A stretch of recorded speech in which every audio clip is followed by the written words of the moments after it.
રૂપાલાને કાઢવામાં જો મોદીજી ધ્યાન આપે એ વધારે સારું છે, અમને બધાને ડિટેન કરવાની બદલે. જે મને એવું લાગે છે કે મોદીજીને ક્યાંક ને ક્યાંક અમારાથી ડર છે, એટલે જ આ બધા પોલીસ ઉપર પ્રેશર હશે કે ભાઈ જે લોકો બહાર નીકળે એને ડિટેન કરી લો, એટલે પછી એમ કહે ને કે બીજા કોઈનું રાજ આવે જ નહીં એમ. તો મોદીજી અમારે રાજ નથી જોતું અમારું.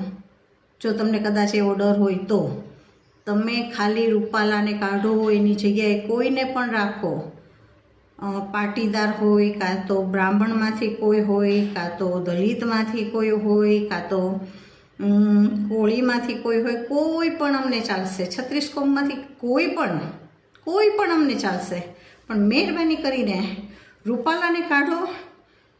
તો હજી બી 1% ખાલી અમને ભાજપ ઉપર માન છે, એ 1% જો તમારે ન તોડવું હોય તો મહેરબાની કરો અમારા ઉપર અને રૂપાલાને કાઢો. નહીં તો હકીકતમાં આનું પરિણામ નહીં સારું આવે, મોદીજી નહીં સારું આવે. કારણ કે રાજપૂતોને બી દુઃખ થયું છે, રાજપૂતાણીઓને પણ દુઃખ થયું છે, પાટીદાર સમાજને પણ નથી આ વસ્તુ ગમતી કે રૂપાલાને શું કામ પોષીને રાખ્યો છે. એ જ અમને નથી ખબર પડતી કે મોદીજી પાસે એવું શું, કાં તો પછી મને એવું લાગે છે કે રૂપાલા પાસે તમારી કંઈક દુખતી રગ હશે, એના હિસાબે તમે એનાથી દબાઈને રહ્યા છો. કંઈક તો છે જેનાથી આ વસ્તુ બની રહી છે. મોદીજી હકીકતમાં આ શક જઈ રહ્યો છે અમને કે તમારી કંઈક દુખતી રગ છે, એનાથી તમે દબાઈ રહ્યા છો. તો મહેરબાની કરો હવે અમારા ઉપર.